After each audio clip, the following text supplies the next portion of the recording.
आरव और सूरज के बीच में हो गया बड़ा झगड़ा। कहानी यहीं से शुरू होती है, आरव के एक फैसले से। एक दिन अचानक उसे आकाश का फोन आता है। आवाज में आत्मविश्वास, बातों में बड़े सपने और एक ऐसी बिजनेस डील का ऑफर जो किसी का भी दिमाग घुमा दे। आरव बिना ज्यादा सोचे उस पर भरोसा कर लेता है और उसी प्लान पर काम शुरू कर देता है। लेकिन हर चमकती चीज सोना नहीं होती। काव्या को शुरू से ही आकाश की नीयत पर शक था। वो सीधा सूरज के पास जाती है और सब कुछ बता देती है। अब सूरज के सामने मुश्किल ये थी कि आरव पहले से ही उससे नाराज है। अगर वो सीधे जाकर बात करता तो शायद बात और बिगड़ जाती। तो सूरज एक अलग रास्ता चुनता है।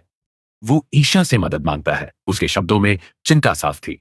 आरव मेरी बहन का सुहाग है। मैं उसकी जिंदगी बर्बाद नहीं होने दूंगा। और तुम्हारा पति आकाश, वो कुछ बड़ा खेल खेल रहा है। ईशा कोशिश करती है समझाने की, रोकने की। लेकिन आरव अपनी जिद पर अड़ा रहता है। उसे बस अपना सपना दिख रहा है, खतरा नहीं। और यहीं से आकाश की असली चाल शुरू होती है। वो सूरज के ऑफिस से उसका फोन चुरवाता है और उसी फोन से आरव को कॉल करता है। मुझे तुरंत मिलो, मैं मुसीबत में हूं। सूरज की आवाज सुनकर आरव बिना सोचे दौड़ पड़ता है। लेकिन वहां सूरज नहीं, आकाश के भेजे हुए गुंडे उसका इंतजार कर रहे होते हैं। कुछ ही मिनटों में सब बदल जाता है। मारपीट, अपमान और टूटा हुआ भरोसा। जब आरव वापस आता है, उसके दिमाग में सिर्फ एक ही नाम गूंज रहा होता है, सूरज। उसे यकीन हो जाता है कि ये सब सूरज ने करवाया ताकि वो आगे न बढ़ सके।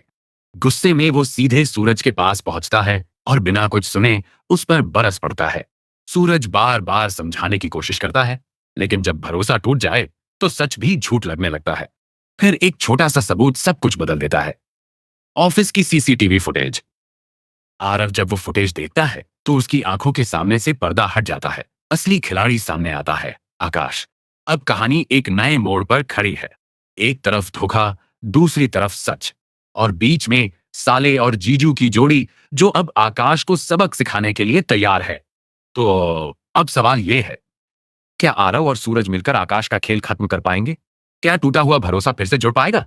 और अगर आप आरव की जगह होते तो क्या इतनी आसानी से माफ कर देते?